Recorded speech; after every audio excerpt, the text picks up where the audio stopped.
Olá, pessoal, bem-vindo, bem-vinda. Um aspecto que a gente vai conversar hoje aqui sobre análise dos ácidos, sobre risco de lesão, que é o tema do nosso encontro de hoje.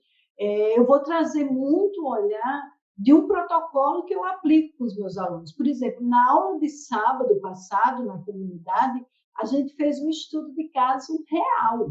A gente pegou um caso de uma aluna nossa, e fomos analisando todos os passos desse protocolo. E, gente, esse protocolo não tem copiar e colar. Eu não copiei de canto nenhum, eu não peguei de ninguém. Esse protocolo é fruto desses 13 anos.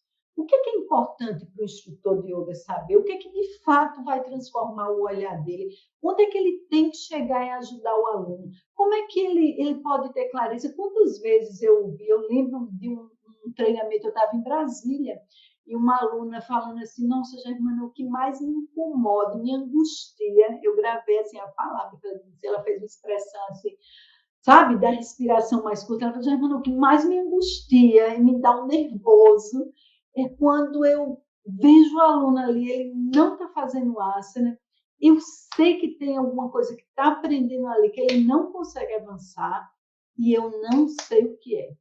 Eu não sei por onde eu posso ajudar. E eu fico muito frustrada, porque eu vou meio nas cegas, assim. Ela disse, olha, aqui é um espaço de troca, eu vou meio nas cegas aqui, assim, compartilhando com um grupo lá, né? Porque eu não tenho clareza. Então, ter clareza, ter segurança, se sentir seguro para não lesionar seu aluno, para tornar o asana ou a aula de yoga acessível para todas as pessoas que chegam com lesão, que chegam com dor, e conseguir que o seu aluno, independente se ele tem lesão, se ele tem dor, mas que ele avance com segurança, gente, isso é o primeiro passo. Sabe assim, o básico, é como se a gente chegasse assim numa escola e dissesse assim, olha, precisa vir de farda, sem farda não entra. Então, assim, isso é o passo inicial.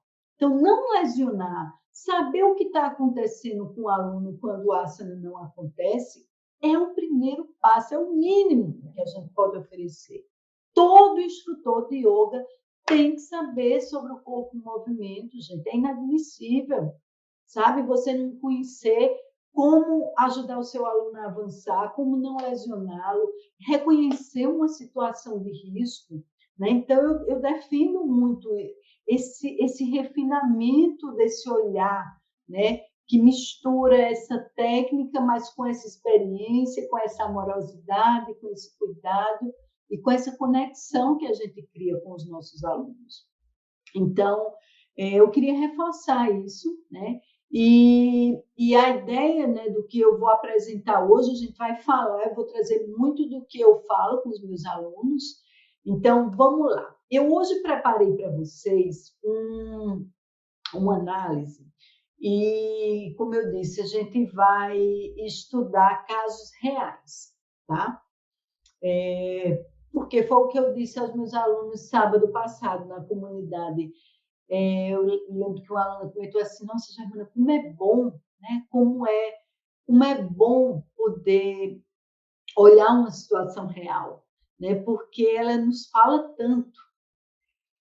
E, de fato, a gente tem que ir para corpos reais, corpos que têm uma história, que têm seus desafios, que têm algumas limitações, mas que têm uma potência, que têm uma inteligência e que estão ali disponíveis, tá? Então, a gente vai olhar aqui algumas situações, eu vou compartilhar com vocês, a gente vai olhar algumas situações e o que eu quero reforçar, o que eu quero chamar a atenção é que esse é um ponto que a gente vai ensinar muito dentro do nosso curso, é refinar o seu olhar. Quando eu digo refinar o seu olhar, trazer clareza, esse olhar ele tem vários desdobramentos, várias características, né? É um olhar mesmo, a visão, né? A visão mesmo, mas o olhar também da percepção, da intuição, da, da clareza também, de você olhar um contexto, olhar uma situação e saber como ajudar o seu aluno. Então, agora a gente vai olhar para essas imagens, tá? E depois eu vou abrir para tirar dúvidas, para um bate-papo, para falar mais sobre esses pontos que a gente ressaltou em cada imagem. Vamos lá, eu vou compartilhar a tela e a gente vai olhar algumas imagens, tá? Eu trouxe alguns exemplos que a gente vai conversar aqui. Eu vou estar falando alguns aspectos aqui, a gente vai analisar algumas imagens, mas se vocês sentirem, quiserem, né, colocar, anota alguma dúvida, escreve alguma dúvida aí no chat e eu posso já aproveitar a tua dúvida e apresentando aqui, tá? Então, vamos lá. Tudo que você precisa saber para identificar riscos de lesão no asno. Gente, eu queria começar explicando esse título, porque o que a gente precisa realmente aceitar, entender, é que o asana pode lesionar? Pode. É da natureza do asana, né? Lesionar? Não.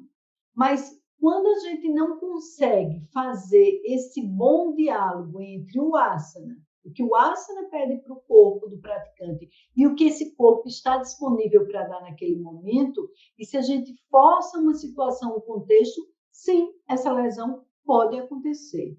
Então, a gente precisa saber como identificar, né? Quem é meu aluno sabe que eu uso muito a expressão o que é negociável e o que é inegociável na execução de um asana. Então, tudo que é inegociável é o que coloca o praticante em risco de se lesionar. E que situações são essas? Basicamente, são situações que sobrecarregam estruturas, que causam uma sobrecarga biomecânica e que podem lesionar estruturas musculares, tendões, ligamentos, gerar sobrecarga, aumento de tensão nas articulações, aumentar o desgaste. Então, assim, a gente tem uma série de situações. Eu passaria a noite inteira aqui falando para vocês das inúmeras possibilidades que a gente tem para se lesionar, entendeu? Então, só que aqui, o que é que a gente vai olhar? A gente precisa refinar. Lembra que eu falei do olhar? Refinar esse olhar para identificar que situações são essas. Eu trouxe alguns exemplos práticos, só que, como eu expliquei a você, dentro do nosso treinamento, por isso que eu sistematizei o protocolo, porque o protocolo ele é um mapeamento, né, de todo esse passo a passo. Então, vamos lá. Primeira imagem que eu pego, eu adoro, né, esse bonequinho aí do Paschimottanasana. Então, assim, essa imagem, né, se a gente pudesse dizer que uma imagem vale mais do que 1000 palavras, então, essa aí está falando exatamente o que a gente quer falar. Então, vamos lá, olhando para essa imagem, né, de uma forma lúdica, clara, né, uma informação clara, o que é que a gente está vendo? Literalmente, aí o desenho está claro. A lombar está pegando fogo, tem um incêndio, tem uma situação de urgência, tem uma situação de sobrecarga. Que incêndio é esse que a gente está provocando na lombar? Esse incêndio metafórico, ele está nos falando de uma sobrecarga biomecânica. A gente está nesse contexto aí, esse bonequinho está colocando a lombar dele numa situação de sobrecarga. O que é sobrecarga, gente?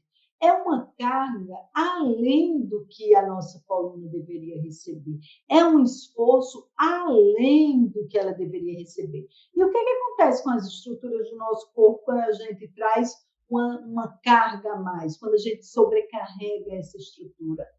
Ela se lesiona.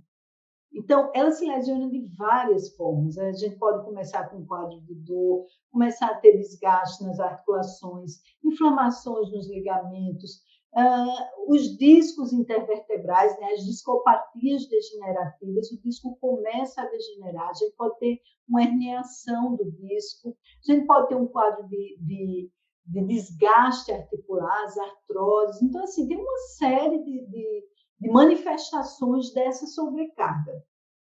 E aí, esses bonequinhos, né, como anjinhos aí da boa prática de yoga, eles estão desesperados. E eu queria só relatar, gente, eu contar um exemplo para vocês de uma coisa, uma situação que aconteceu, e esse é o tipo de situação que me motiva mais ainda a ensinar sobre segurança na prática yoga. Eu vi uma vez uma foto, né, muitas fotos, imagens aí na internet, eu vi uma foto no Instagram de uma pessoa que estava divulgando suas aulas e ela colocou uma foto. Bom, eu imagino que era, né, era uma aula dessa pessoa e todos estavam fazendo Janushishasana. E a diferença, né, desse momento aí da postura para Paschimottanasana é que já no Shikshasana a gente tem a outra perna dobrada, né? Então a gente tem ali um giro do quadril, uma rotação externa, uma flexão, então aí tem a outra perna dobrada. Mas o princípio, né, do movimento da coluna, da bacia, da perna que está estirada é muito parecido com Paschimottanasana. E todos na foto, todas as pessoas estavam com a sua lombar pegando fogo aí, estava exatamente fazendo esse movimento, nessa configuração. E o que é mais curioso, o instrutor também estava fazendo. A gente sabe que a gente tem neurônios espelhos, então o nosso sistema nervoso capta, a imagem chega e a gente vai modelar. A gente sabe fazer isso há muitos anos. Sabe quando é que a gente aprendeu a fazer isso? Quando a gente era bebê, que começou a caminhar, começou a descobrir o mundo e se relaciona com os pais e começa a modelar. A nossa experiência do movimento, o explorar o espaço, a gente vai modelando hábitos de quem está no nosso entorno, geralmente os pais, né? Então, os neurônios espelho, eles estão ali, estão captando essa informação. Então, todos estavam fazendo. Então, assim, gente, parece óbvio, mas é uma situação que se replica e é uma situação de risco de lesão. Então, o que é que a gente precisa identificar nessa situação? O movimento, ele tem... Quando é que um movimento lesiona? Quando eu gero sobrecarga. Foi a primeira coisa que eu disse a vocês, né? Quando é que eu gero sobrecarga? Quando eu trago para aquela estrutura uma carga além do que ela está pronta para receber, ou além do que ela foi concebida para receber. Então, a gente estuda isso, eu dou uma ênfase muito grande nos cursos, a gente estuda a qualidade de cada articulação. Então, é importante, é muito importante, gente, que todo instrutor de yoga conheça o que é que uma coxa femoral, o que é que o encaixe do fêmur com acetábulo, essa articulação esférica, tipo bola-soquete, pode me dar. E o que é que uma articulação de vértebra lombar que trabalha com compressão pode me dar? Não é a mesma coisa.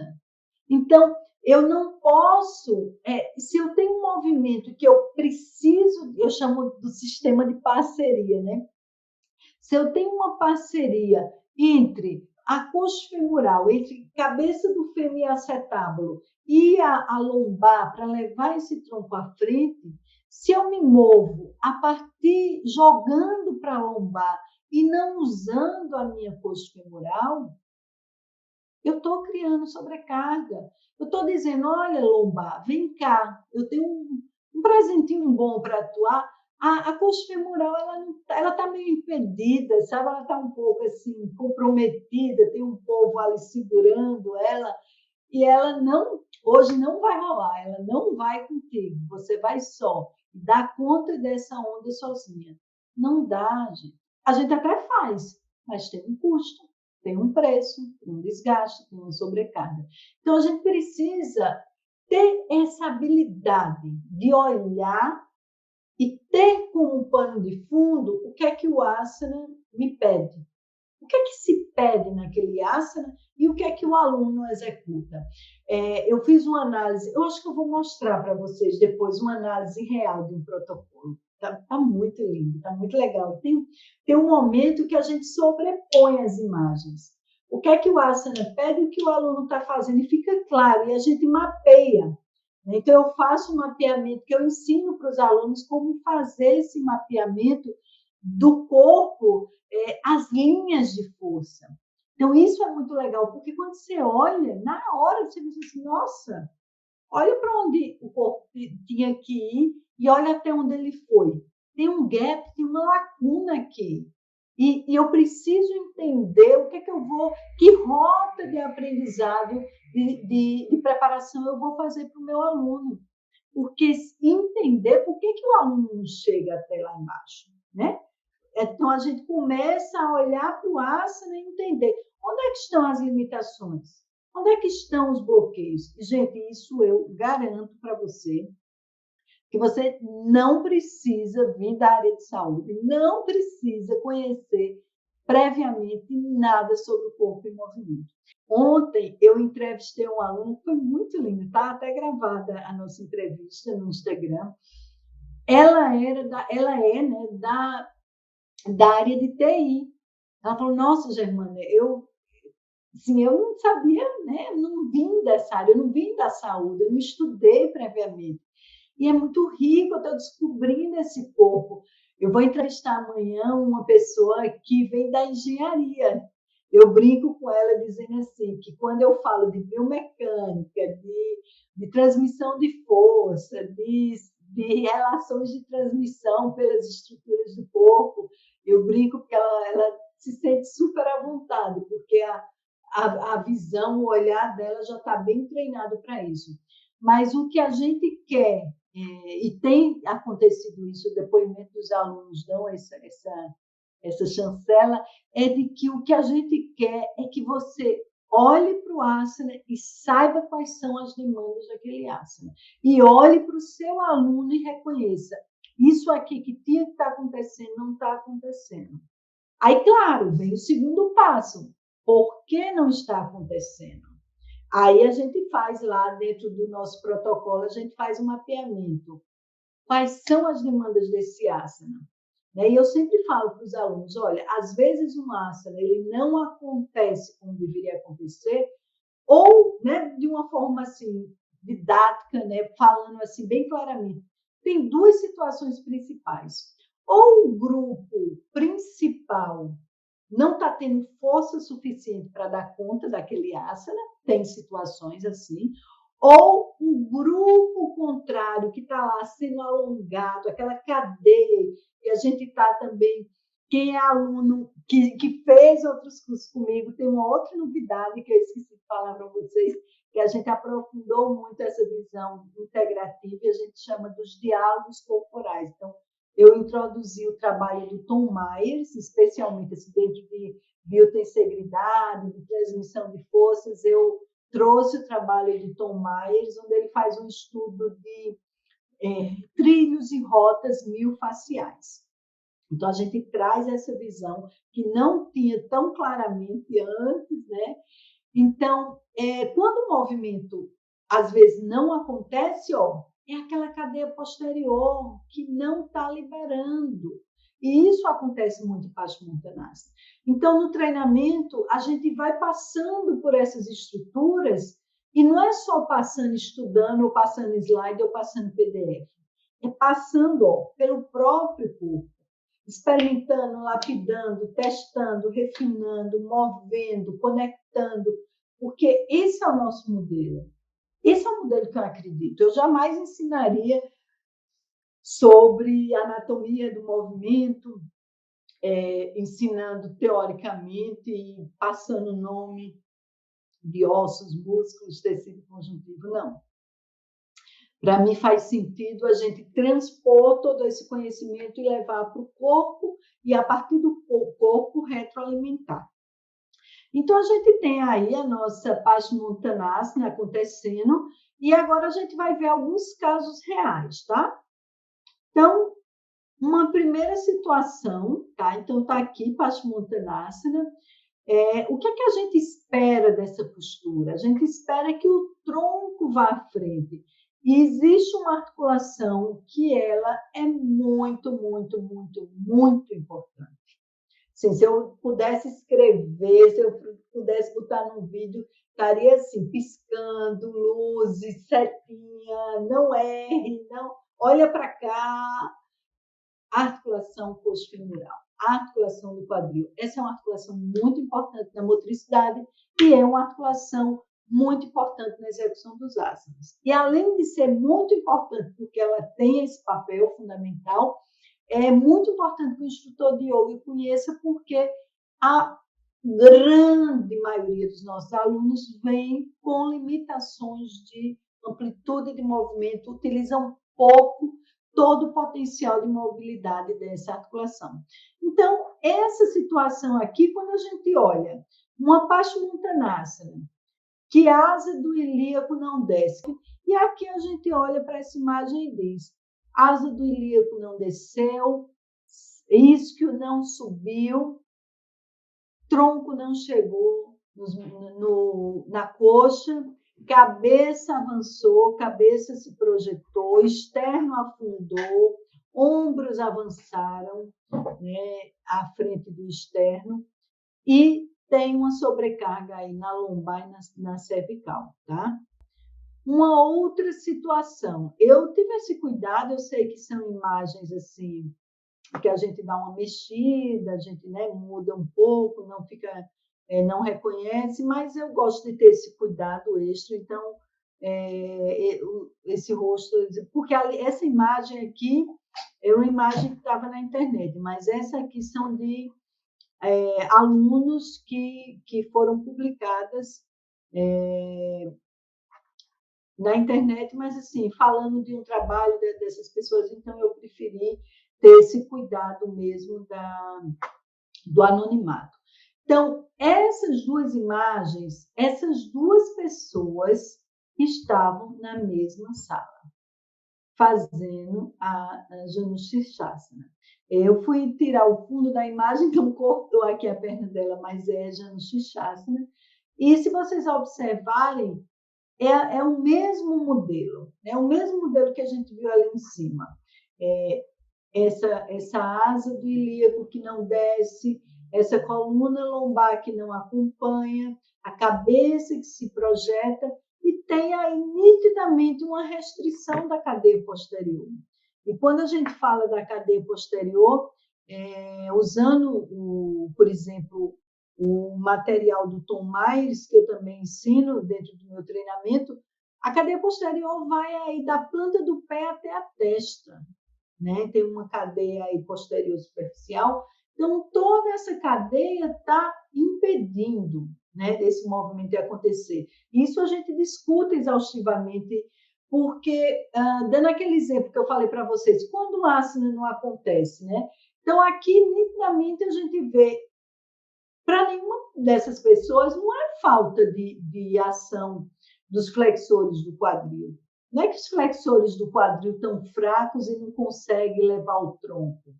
Não é que os músculos que flexionam o tronco estão fracos e não conseguem levar. Esse é um caso típico, é um caso clássico de o movimento que não acontece porque a cadeia que é oposta ao movimento oferece uma resistência. Então, isso a gente também aprende a diferenciar. Quando é que eu tenho que liberar mais o movimento olhando para o antagonista e quando é que eu preciso fortalecer e tonificar os músculos para que aquele asana aconteça. Entende que tem uma diferença e é muito importante que a gente tenha uma clareza. Eu não posso pensar que essa pessoa não leva o tronco à frente porque falta força nos flexores. Falta liberação na cadeia posterior, que é a cadeia que trabalha muito a extensão.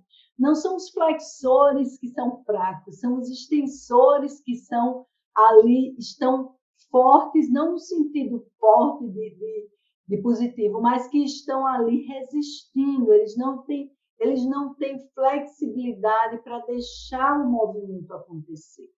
Tá? Então, espero... gente, só para eu me dar uma situada, assim, para eu sentir que eu não estou andando sozinha aqui. Está claro isso que eu estou falando? Faz sentido para vocês? Quem está assistindo, me dá um retorno aqui no chat. Eu estou vendo o nosso chat, me diz se faz sentido para você, tá? Trazer mais uma imagem. Essa é uma imagem de uma aluna minha, né, que a gente conversou também sobre essa situação. Essa postura, eu já trago um outro, né? Eu quis escolher exatamente uma postura dentro desse plano sagital, uma postura exatamente contrária, que leva à extensão do tronco. Existe aqui uma outra coisa que eu ensino aos meus alunos, e vocês vão ver no treinamento, quem estiver junto com a gente nesse treinamento, é que a gente trabalha um princípio que é muito, muito, muito útil e traz muita clareza para os alunos. Eu vou compartilhar com vocês aqui agora. É o princípio do centro e das extremidades. Então, a gente aprende a preparar e organizar, e eu falo muito, ensino isso muito para os meus alunos. Primeiro a gente organiza o centro, depois a gente organiza a extremidade. Então, em determinadas posturas, o encontro entre as extremidades, ele é uma consequência de uma liberação do centro. Toda vez que eu crio uma situação onde eu forço a extremidade se encontrar, eu coloco o centro em risco. Então, isso a gente identifica aqui, nessa Ustrasana, isso a gente identifica aqui em Paschimottanasana, que é a extremidade. Ó. Mão e pé se encontrou. Como é que está o centro?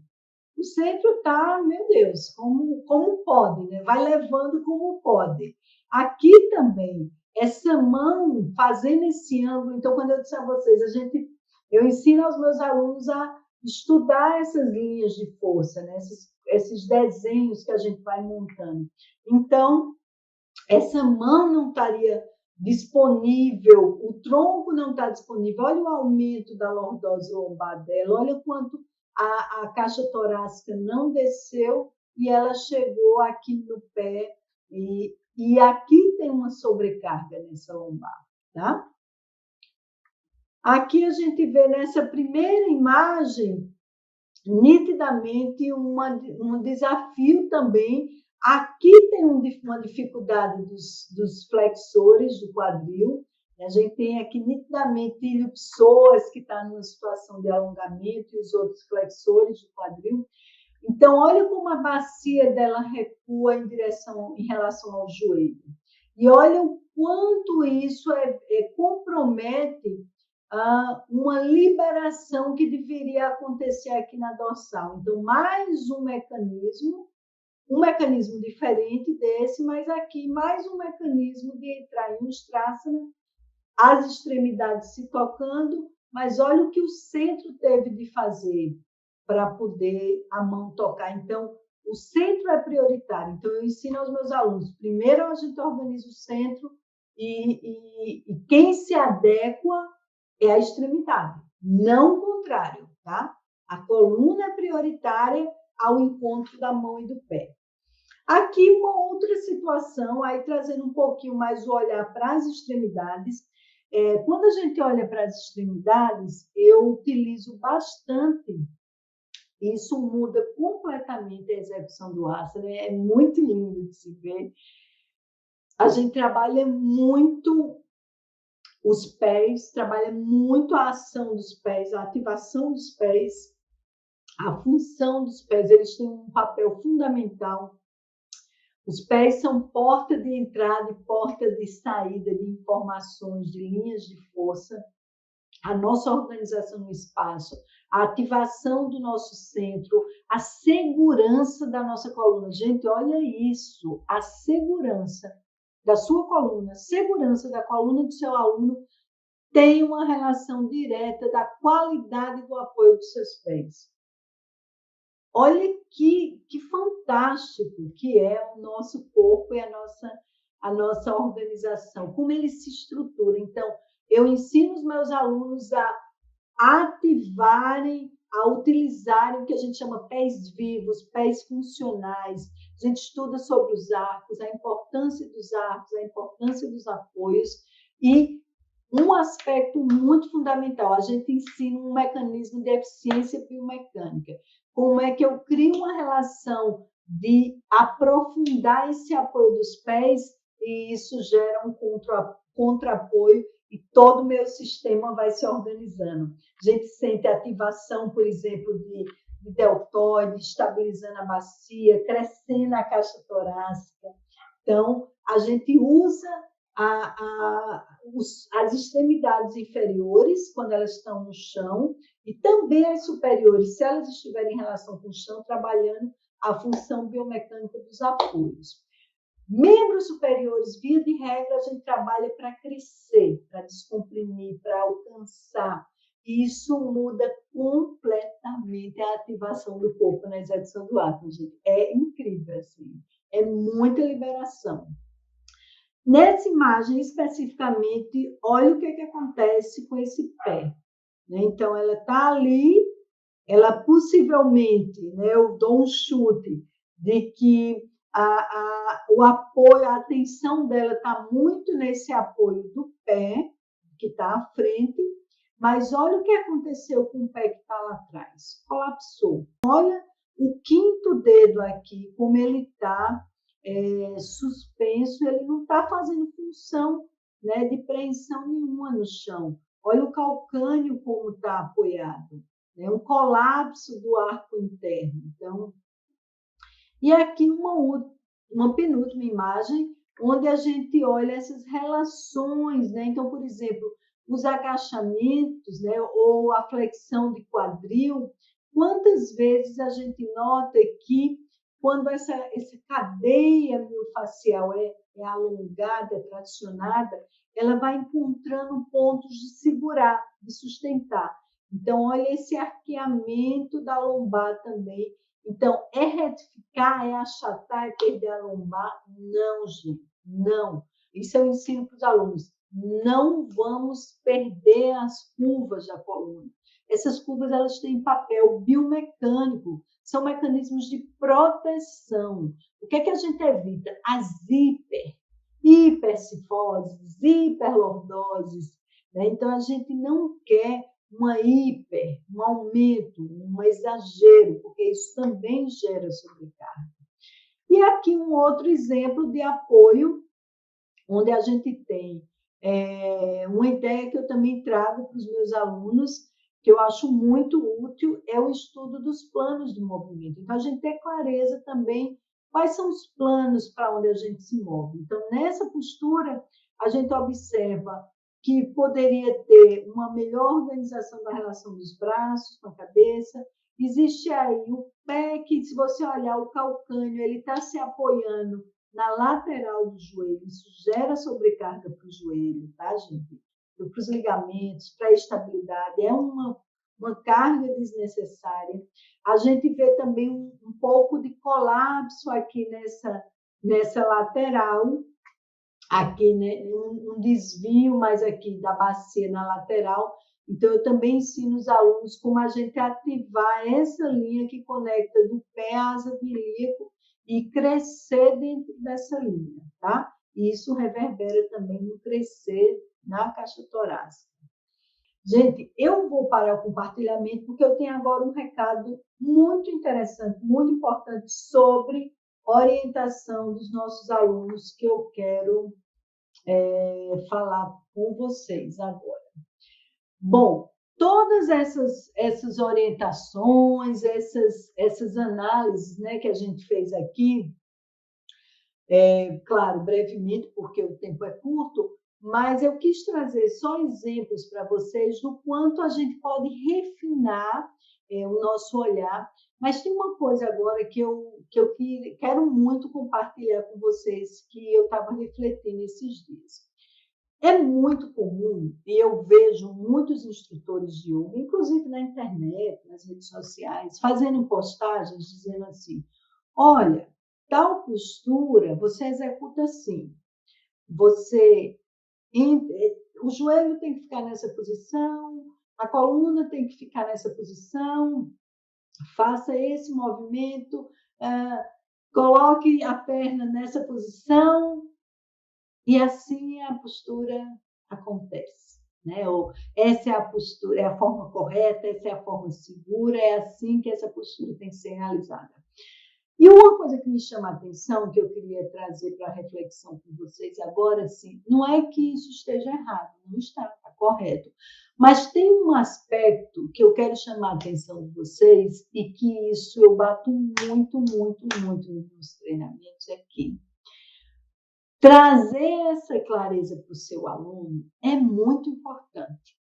Mas, lá vem o mais, né? Mas, contudo, entretanto, não é suficiente.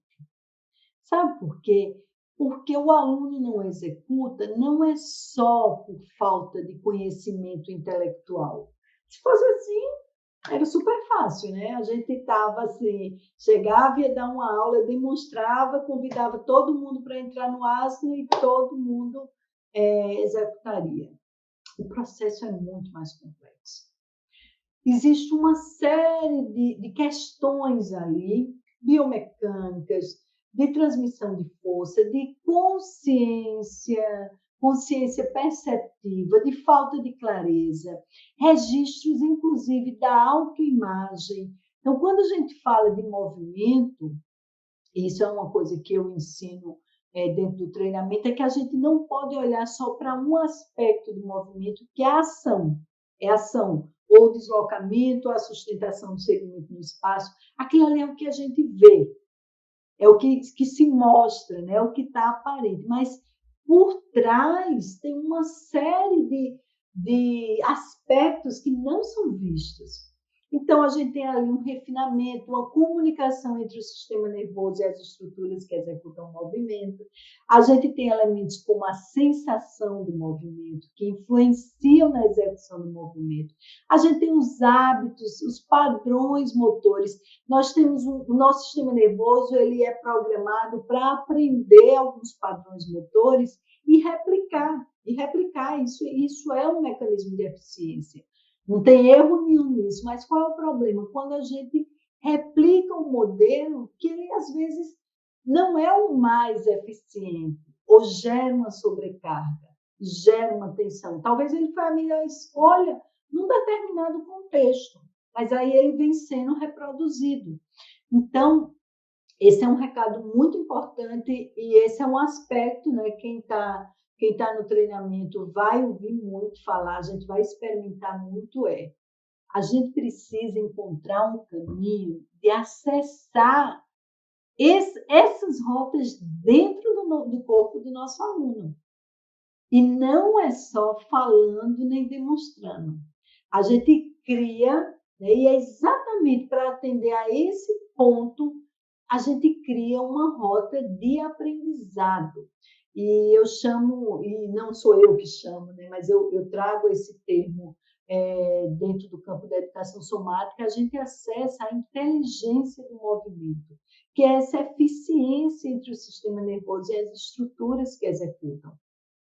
Então, tem rotas que a gente vai aprender que são via expressas. Por quê? Porque a gente vai lá naqueles programas, aqueles padrões funcionais, e a gente vai colocar um novo modelo, um modelo mais potente, um modelo mais rápido e mais fácil.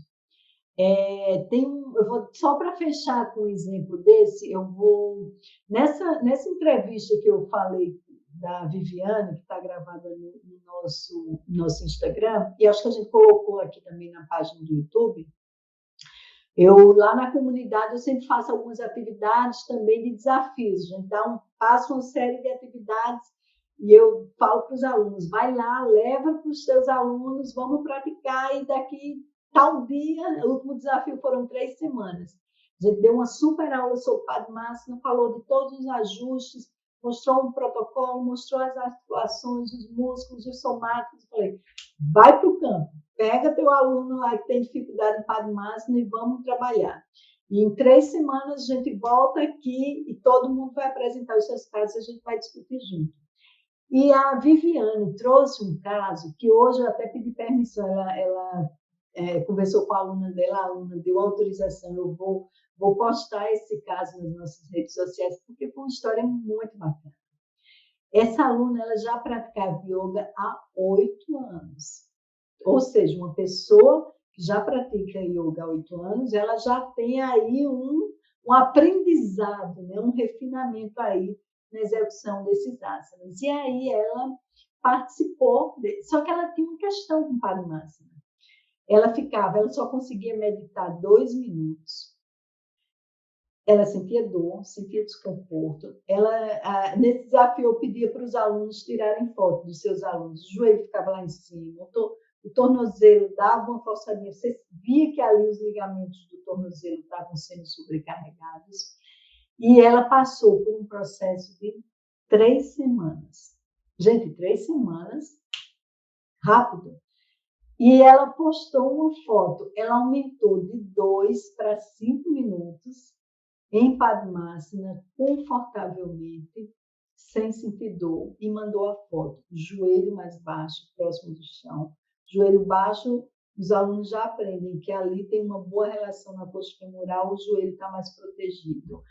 E o pé, a coisa mais linda, assim, o pé posicionado, gente, sem forçar nada do tornozelo.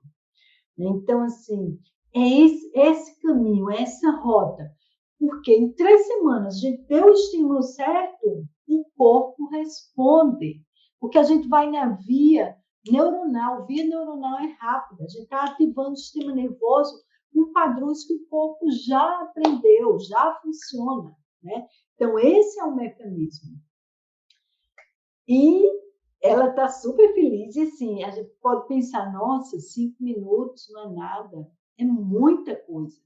Você ficar em Padmasana, né, com o lótus completo, com os 2 pés apoiados, sem desconforto, sem sofrimento, sem dor, sem risco de lesão, de forma segura, bem organizada, com todas as articulações ali liberadas, construindo aquela postura e a coluna podendo crescer, descomprimir, com esse centro bem organizado, bem estruturado, estável.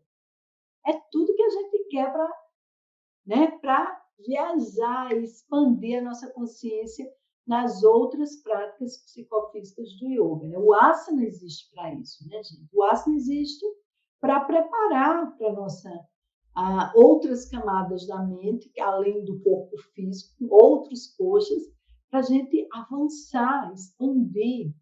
Né? Então, esse é o compromisso, essa é a proposta, esse é o convite da anatomia vivencial. Então, eu quero abrir um espaço, se vocês quiserem tirar alguma dúvida, fazer algum comentário, algo especificamente sobre o curso que você queira saber, a gente também abre esse espaço agora.